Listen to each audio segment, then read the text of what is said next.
His crimes against children shocked the world.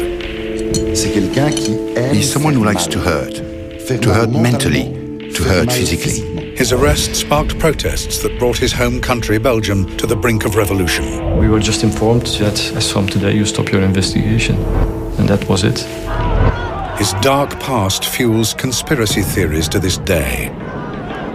There was a sense of total disbelief, a sense of revolt. This is the shocking story of the monster of Belgium. Who was he?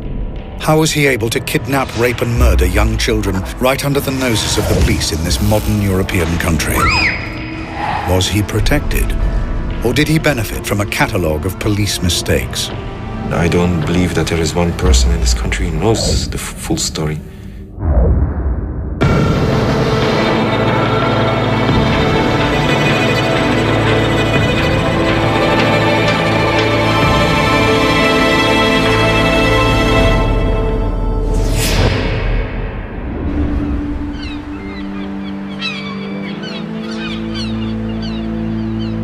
In August 1995, 17-year-old Anne Marchal and her 19-year-old friend Jefje Lambrechts go on a camping holiday with a group of friends to Blankenberge on Belgium's North Sea coast, despite the reservations of Anne's father, Paul. This was her first time on holiday without any parents. We talked about this with her and she said, "Dad, I'm turning 18. And then my wife too said, "Well, we'll have to let her go sometime." During their holiday, Anne and Jefje attend a hypnotist show. Whilst on stage, they're filmed by a member of the audience. Later that night, Anne's father receives a disturbing call. We received a phone call from one of the friends who told us that Anne and Jefje had not returned from a show they had attended in Blankenberge the previous evening. I was really panicky. Like, something's wrong here. This doesn't add up. When Paul Marchal meets the police himself the following day, he's worried by their apparent lack of concern. So I asked, "So what are you going to do?" "Just don't worry, the girls will be back. They probably just went looking for adventure. They will most definitely show up." I was shocked. I had always thought that the police are there to make sure everything works out fine, everything works out safely.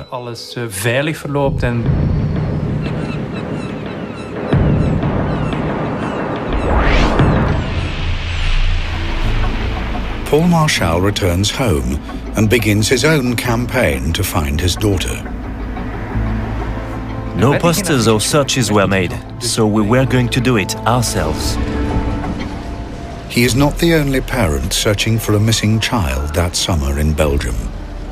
Only 8 weeks before Anne and Jefje disappeared, 8-year-olds Melissa Rousseau and Julie Lejeune had vanished from a park near their home in Grasse-Ologne, over 100 miles to the south of Blankenberge.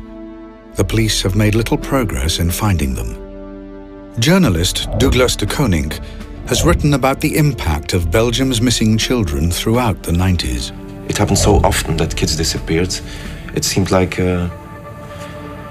some kind of phenomenon we started to live with. Yeah, that happens every summer. Some kids disappear.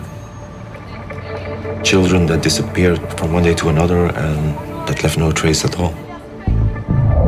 Some politicians like Vincent de Crowley are also becoming concerned. A child disappearance was considered a relatively ordinary problem, treated like an ordinary theft. The dominant view within the Belgian police was to simply wait for 48 hours, giving priority to the theory that they had simply run away. But these first hours are critical. Studies show that 91% of abducted children are murdered within 24 hours. In Belgium, usually during the first hours, the police told the parents, "Thank you, we have written it down, but please come back to see us in a few hours or days." 6 months pass and the girls are not found. The police appear to have no leads and no idea whether they're dead or alive. The frantic parents continue their campaigns, but slowly, hope begins to fade. Only in late February of the next year, only then did I start considering it was possible that we were now searching for dead girls. With 4 girls disappearing without trace, are other children in danger? Some are being watched and stalked. Soon, more young girls will disappear.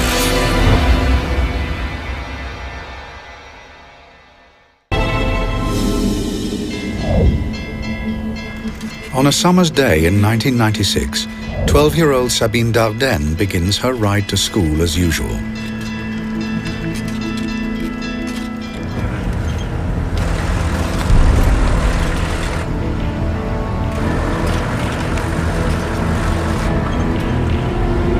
Approche. Mets-toi tout près, colle.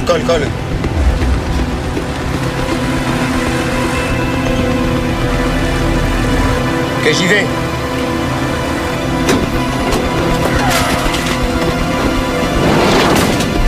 Bouge pas! Vite!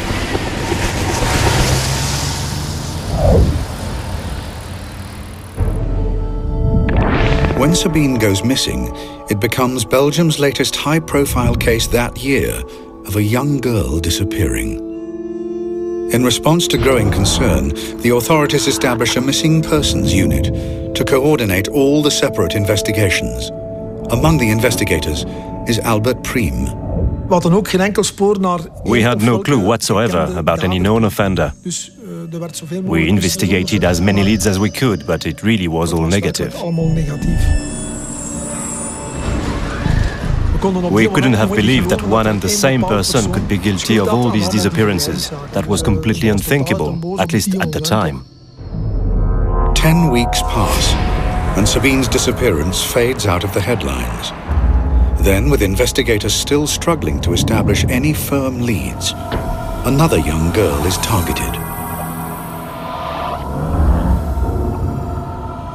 14-year-old Laetitia Delay is walking home from her local swimming pool in Bertry, southern Belgium. She is snatched off the street in broad daylight.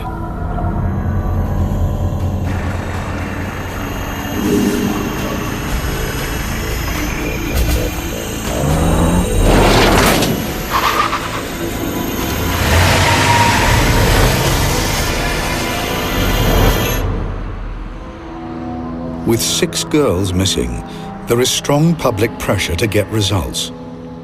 Michel Demoulin, an investigator in the small town of Dinan, is one of the extra police officers drafted in to search for Laetitia. Well, on the 9th of August 1996, the day Laetitia went missing, I was called upon to participate like other investigators in searches regarding this disappearance, since the investigation so far had yielded loads of data that had to be verified.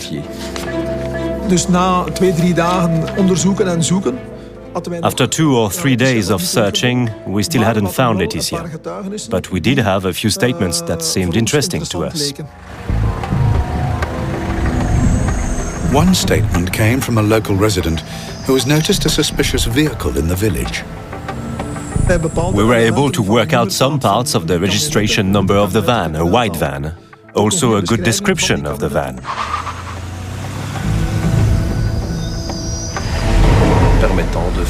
Which allowed us to make a connection with someone who had a potential profile on this kind of thing. The van is registered to a 39-year-old father of 3, an unemployed electrician called Marc Dutroux. Demoulin brings Dutroux in for questioning, along with his wife, Michel Martin, and known associate, Michel Lelièvre. I started leading the interrogation of the suspect. I always approach a suspect in the same way, which is to try and make sense of the personality I'm facing. Avez-vous suivi l'actualité de ces derniers jours? Je sais pas ce qui se passe en Belgique. J'ai pas la télé. Connaissez-vous des personnes répondant au prénom de Laetitia? Non. Vous êtes-vous déjà rendu à Bertry? Je sais pas. By now, Laetitia has been missing for 6 days. Statistically, her chances of survival are slim. With Dutroux not talking, Dumoulin and his team turn to the other two in custody. Michel Lelièvre, a drifter and heroin addict who has been assisting Marc Dutroux, caves in under questioning. Il m'a dit, je l'ai vu. Il a remonté la rue en direction du véhicule. Lorsqu'ils sont arrivés à hauteur de la voiture, la portière était déjà ouverte. Il a poussé violemment à l'intérieur. Il a crié une fois. Dutroux's wife, Michelle Martin, also confesses and attempts to distance herself from her husband. Je suis honteuse pour mon mari. Je suis sidérée par les faits commis par mon mari. J'ai conduit le véhicule jusqu'à Marcinelle. Marc est toujours resté à l'arrière, près de la fille. Michel Lelièvre's confession means Inspector Dumoulin now knows that Dutroux has taken Laetitia, but he doesn't know if she's still alive. When you are looking for a victim, you're hoping to find them alive, so you do have to be firm. Nous savons tout, Monsieur Dutroux. Je veux que vous nous portiez à Marcinelle et nous montriez ce que vous avez fait avec Laetitia Delay. But he isn't prepared for what happens next. Tu sais quoi? Je peux te donner 2 filles.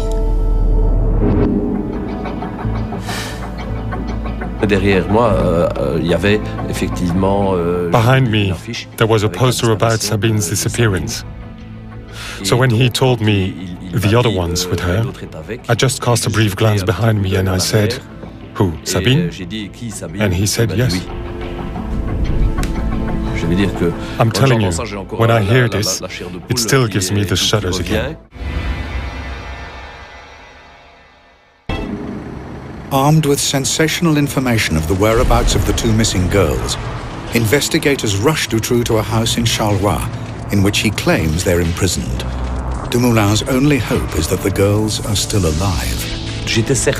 I was quite sure he had told me the truth, but at the same time I thought it was almost impossible they could be there.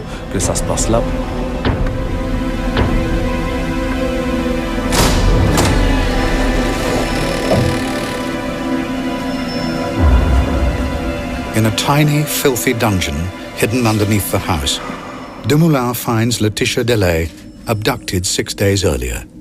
And incredibly, Sabine Dardenne, still alive 80 days after disappearing. Both girls are exhausted and terrified. When you discover this kind of thing, you go through all kinds of emotions. You're happy, you're angry, you think it's impossible, you feel revolted.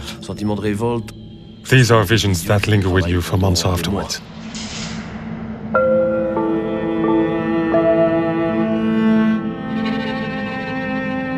Under the full glare of the world's media, the 2 girls see daylight for the first time since their abduction. I recognized Laetitia at once, but Sabine, at first I couldn't really believe it, and I wasn't the only one.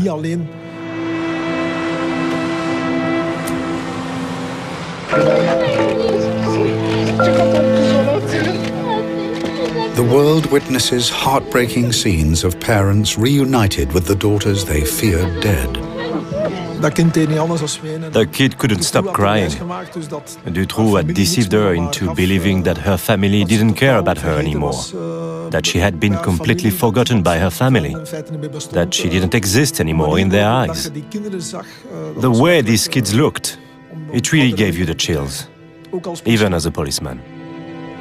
Finding the girls gives Belgium and some desperate parents hope. I was happy for Sabine and for Laetitia and for their parents, their families, for their friends. And at the same time I thought, you see, we still have hope too.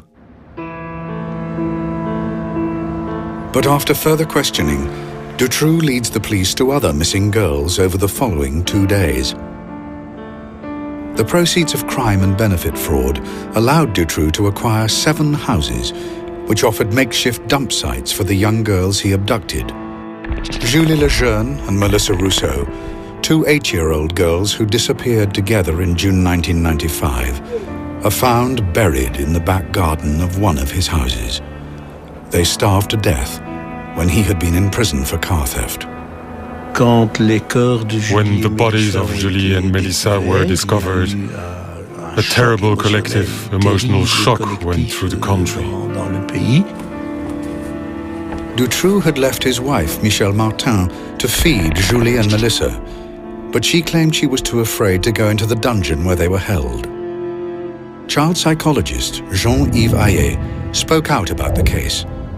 He felt that Dutroux's wife's personality may have played a part in her husband's horrific crimes. I think Michel Martin was a passive and masochistic woman, and I think she was very afraid of him. To me, she's responsible as well, for not having talked, for not having turned him in. Well, she could even have done it anonymously if she was so afraid, but she didn't.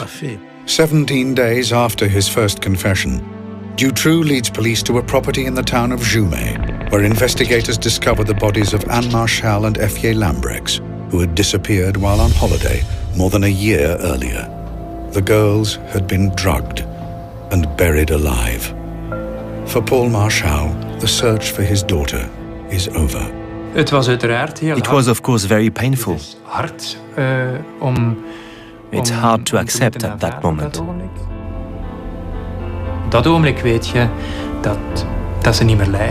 You know they're not suffering anymore. They're not there anymore. And you have to learn to live with it.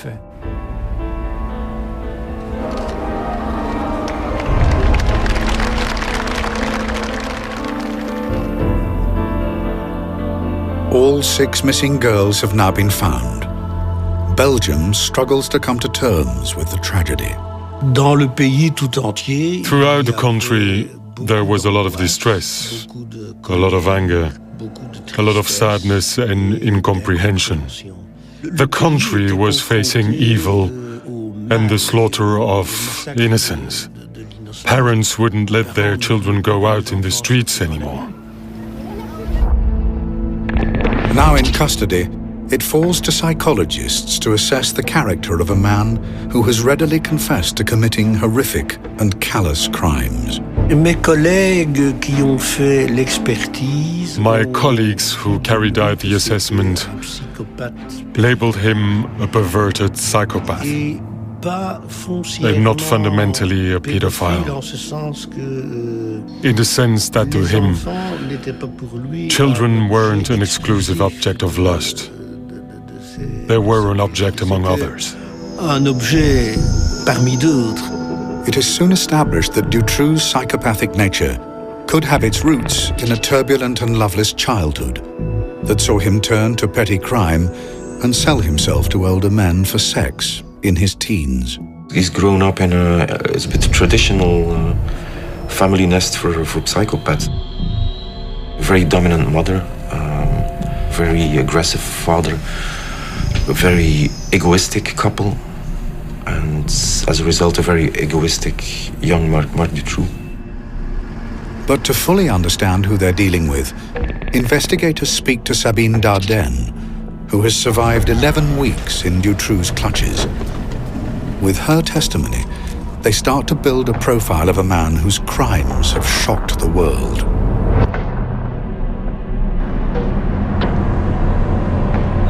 After being snatched on her way to school, Sabine was driven to a house in Marcinelle, a suburb of Charleroi, a city in Belgium's decaying industrial heartland.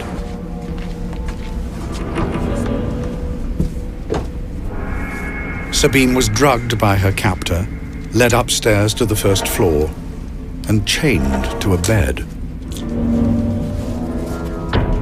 She was given an elaborate story by Dutroux, explaining why she had been kidnapped. He explained to her that she had been kidnapped in exchange for a ransom, but that her parents had refused to pay the ransom, and so the people who had ordered the kidnapping had given him the order to execute her.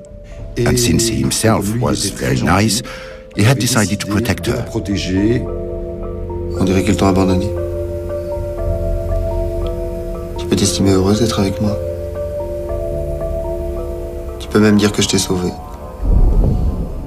In exchange for this protection, She should grant him some favors, and everyone understands what that meant. Trapped and alone, Sabine Dardenne was repeatedly raped by her captor, or in his words, her savior. He's someone who likes to hurt. He's someone who likes to practice mental manipulation in all regards. To hurt mentally, to hurt physically.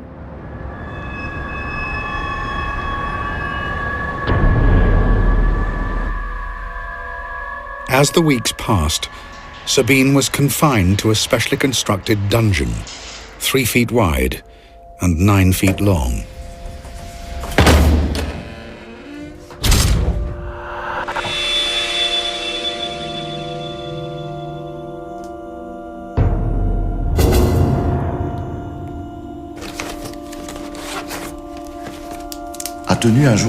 She kept a diary day by day, in which she drew a cross when Dutroux had come and abused her. One cross meant it hurt. 2 crosses meant it hurt badly.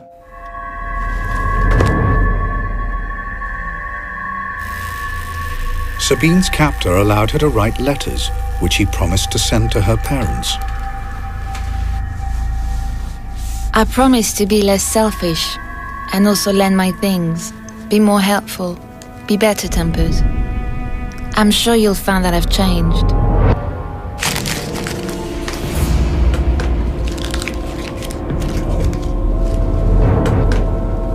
But the letters were never sent. I think the majority of children would have interpreted the lack of rescue as a sign their parents no longer cared about them, because there is a naivety about children. Please think long and hard about what I've said. I can't carry on like this for much longer. But Sabine's testimony also raises big questions. How has Marc Dutroux been able to operate so freely and for so long? Could the police have stopped him sooner? Could lives have been saved? As more chilling details emerge, the world looks on in horror as Belgian society approaches meltdown.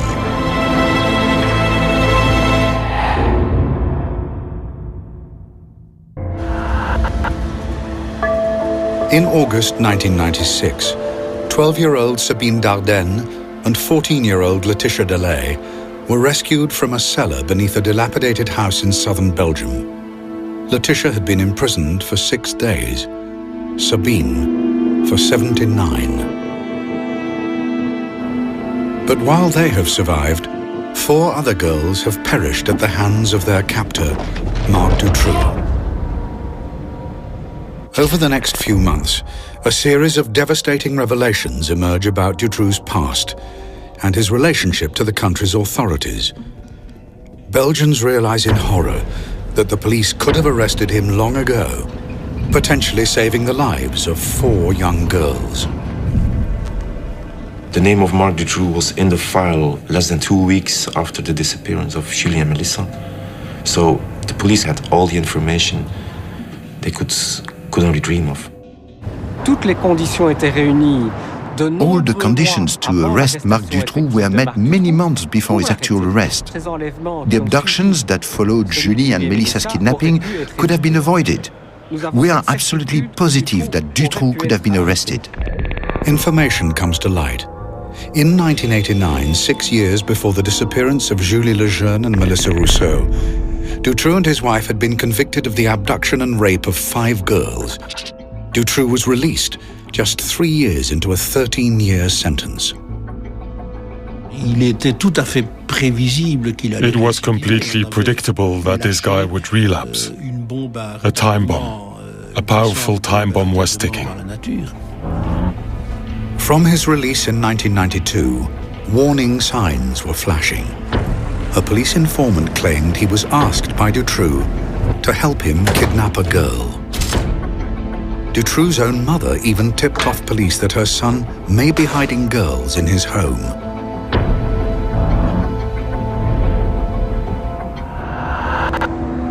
Eventually, In August 1995, the police put him under surveillance, an operation codenamed Othello. A camera was hidden in a railway wagon in front of his house in Marcinelle. This camera was in front of the house the night that Anne and Efje were kidnapped. The problem was that Dutroux chose to do this kidnapping at night, and the police turned off the camera at 6 o'clock in the evening. Afterwards, they tell us that for operational reasons, this camera has only been turning from 8 o'clock in the morning till 6 o'clock in the evening or something. This is very intelligent if you want to catch someone, a pedophile, kidnapping girls. The officer in charge of Operation Othello, René Michaud, visited the house in December 1995.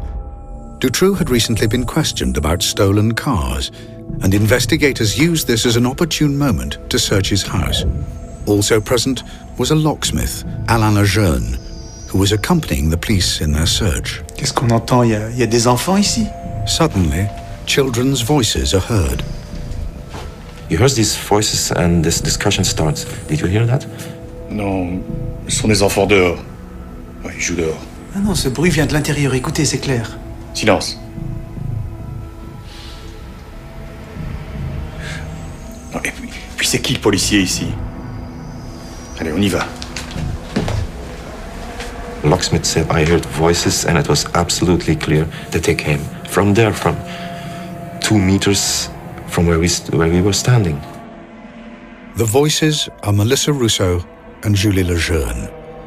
3 months later, they were dead. Do not forget that this Julie and Melissa disappearance was the top story in Belgium. That was the top priority of police. At least that's what they told us. Michaud found videocassettes during his search. They didn't watch the tapes. The explanation afterwards that they didn't have a video player.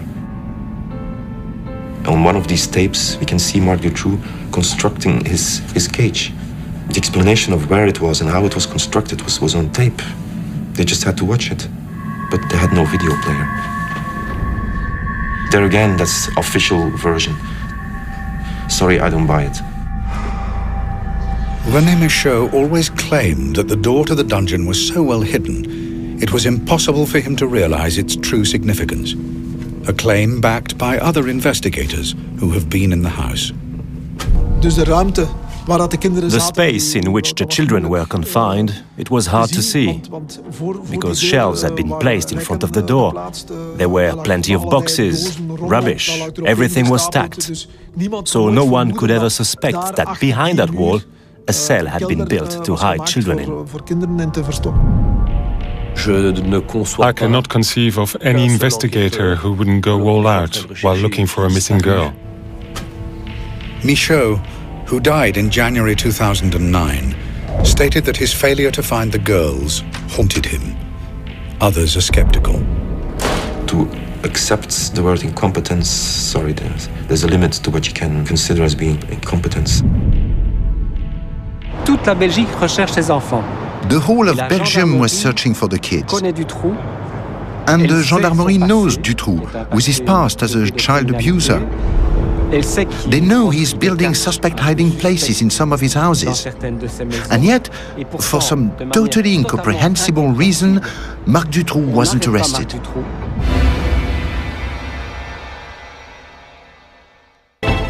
Belgians begin to ask whether Marc Dutroux is being protected by powerful people within the state.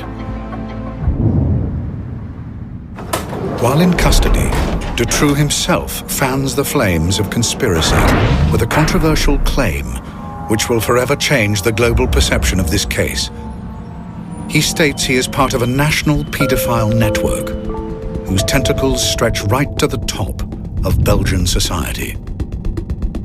Investigating judge Jean-Marc Connerot is put in charge of preparing the case against Dutroux. He is determined to get the truth. Connerot arrests known associates of Dutroux. One of these is Michel Nihoul, a well-connected Brussels businessman and pub owner. He's a part of this scene of sex parties in Brussels in the early 80s. He's the kind of guy telling stories about tapes that allow him to blackmail a minister, being involved in some kind of crime. After a public appeal, 11 previous victims of Dutroux come forward. They are known as X-witnesses, and each is given a code name. X1 is Regina Louf. I saw him on TV and all these people yelling at him, and it was a very strange experience for me.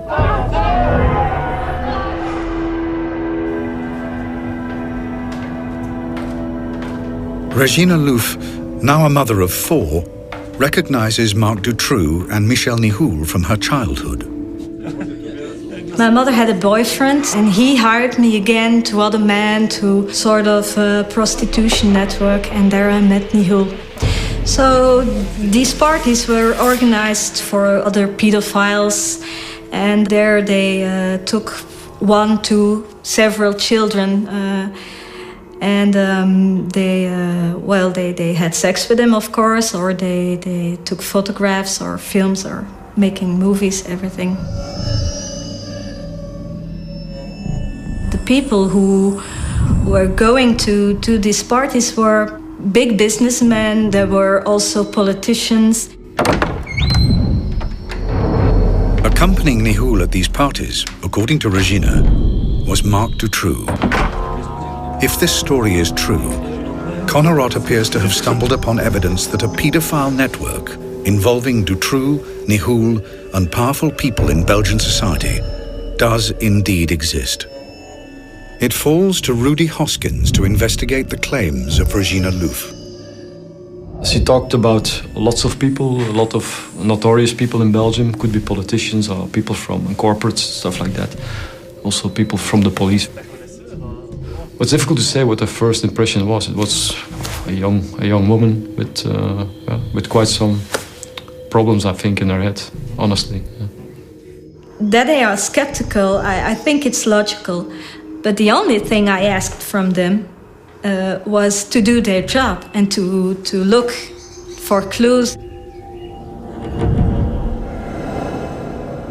Then Regina Louf provides extensive details of the unsolved murder of 15-year-old Christina Van Hees, whose body was discovered in a disused farm on the outskirts of Brussels in 1984. We found evidence in the old murder file about the autopsy of the corpse that corroborated her story.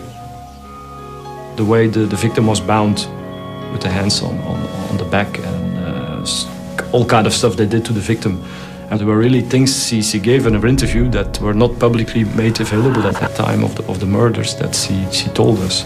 Regina Louf's information on the Van Hees murder persuades Hoskins that maybe there is some truth in the rest of her testimony. If there's only 10% or 20%, that's worthwhile investigating further. I think that's, for me, it's very clear. But the implications of this testimony are also clear. A paedophile network of rich clients and criminals, protected by the authorities. There's a big danger if she's right about the crime, the motives of the crime and the way it has been committed. She might be right about the suspects as well. I think people in some level were afraid of that.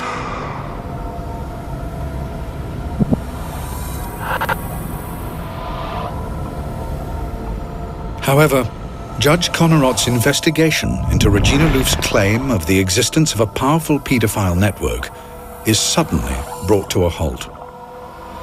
In October 1996, he is sacked. His attendance at a dinner thrown by the families of Dutroux's victims is deemed a conflict of interest by his superiors in the Ministry of Justice.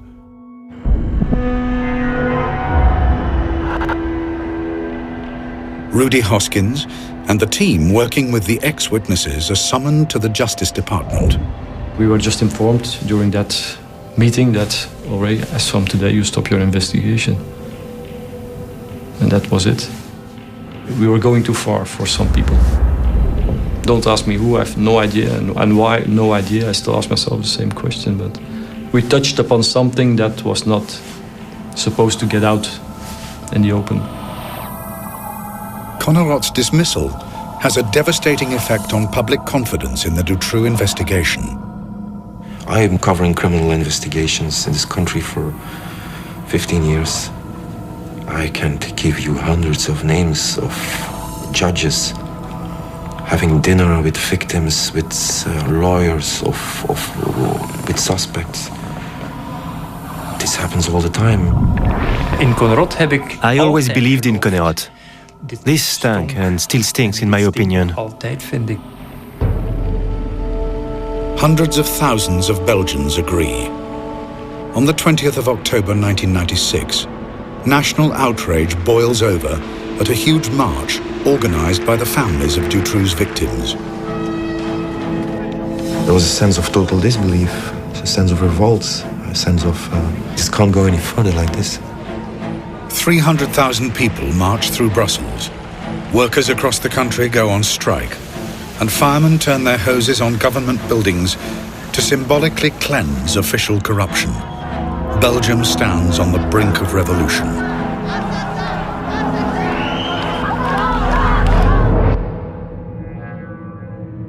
Meanwhile, the man at the center of the storm maintains he is simply a small player in a much bigger criminal conspiracy. And his surviving victims prepare for their day in court.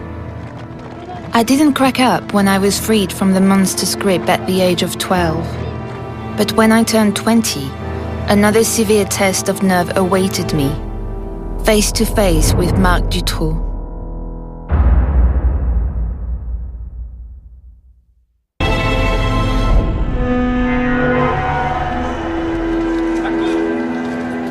In 2004, Sabine Dardenne and Laetitia Delay attend the trial of the man who held them captive in his dungeon.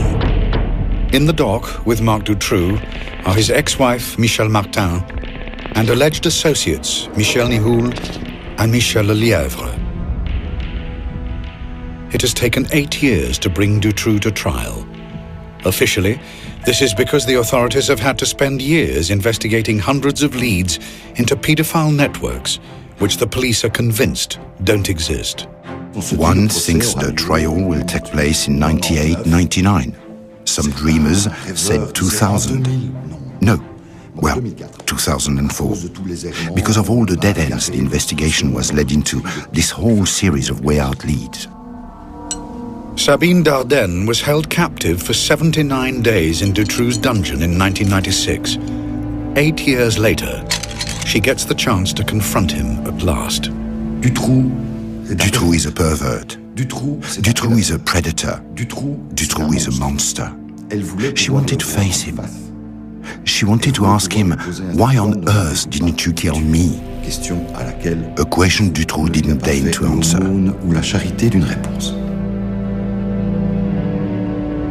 But that isn't the only unanswered question to emerge from the trial. Belgians are split over whether Dutroux is a lone predator or part of a paedophile ring run by his co-defendant, Michel Nihoul.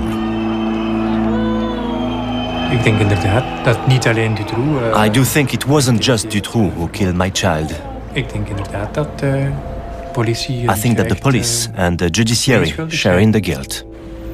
But many voices who could potentially shed light on this story are not in court, fueling suspicions of a cover-up. There are a lot of people who died in the entourage of Dutroux very quick after he was arrested. José Stepper is a police informer who claims he has explosive information on Dutroux. He dies 2 days before he is to meet his contact. His family believe he was poisoned. Jean-Paul Tamino is a figure in the Charleroi underground who disappears just as he is supposed to talk to the police. Parts of his body are fished out of the canal on the day of Dutroux's arrest. Francois Rayskins told a friend he'd seen Melissa Rousseau alive in Holland. Before he could tell the police, he was killed on a railway line. In all, 20 people connected with the case had died in suspicious circumstances. Also not appearing is Regina Louf, whose police interviews in 1996 appear to support the existence of a paedophile ring involving rich clients and run by Michel Nihoul. But the police investigation into Regina's claims was halted in 1997. We still ask ourselves the same question, why? We were just doing our work, we were objective. Why the hell did they stop us? She was interviewed by a second team of investigators, and her testimony dismissed. They said it right in my face that they didn't believe it anymore and that I was sick in the head and that I just only wanted attention. By 2004, Regina Louf's character and testimony are bitterly disputed. Her motives and her state of mind are questioned, and she is dismissed in the press as a pathological liar. Fantasies sell better than reality. In the Dutroux case, as far as I can tell, the ex-witnesses don't add anything whatsoever, really nothing whatsoever. It's not that difficult to turn a victim in someone who is crazy. You just point your finger at the victim or the witness and say, she's false, she's just a maniac or something like that. In contrast, Laetitia Delay and Sabine Dardenne maintain Marc Dutroux was their only abuser. La seule personne vivante. The only living person who has been in Dutroux's claws for 80 days is Sabine Dardenne. And Sabine Dardenne says, the only one I've seen is Marc Dutroux. So where is the ring? Someone who is acting on behalf of a large and very wealthy ring to sell little girls would not carry out a kidnapping in a ramshackle van registered to himself. And then he would keep this product in his cellar but wouldn't throw it on the market for some 80 days. It makes no sense. Dutroux has never offered any details of the network he claimed to serve. It might be helpful if he says, I'm working for an organization, that he would at least give a phone number about the guy, his contact person at his organization. He didn't do that. On the 17th of June 2004, Marc Dutroux is found guilty of the abduction and rape of 6 girls and killing 4 of them. He is sentenced to life behind bars. His associate and driver, Michel Lelièvre, is found guilty of kidnapping and sentenced to 25 years in jail. Dutroux's ex-wife, Michel Martin, is found guilty of conspiracy to kidnap and sentenced to 30 years in jail. Businessman Michel Nihoul is convicted of drugs offences, but he is acquitted of being an accomplice of Dutroux.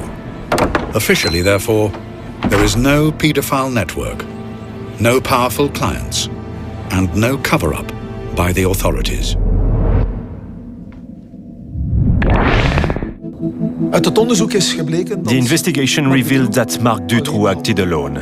We haven't found a single element, neither in the investigation nor afterwards, indicating the existence of a ring, past or present, in our country.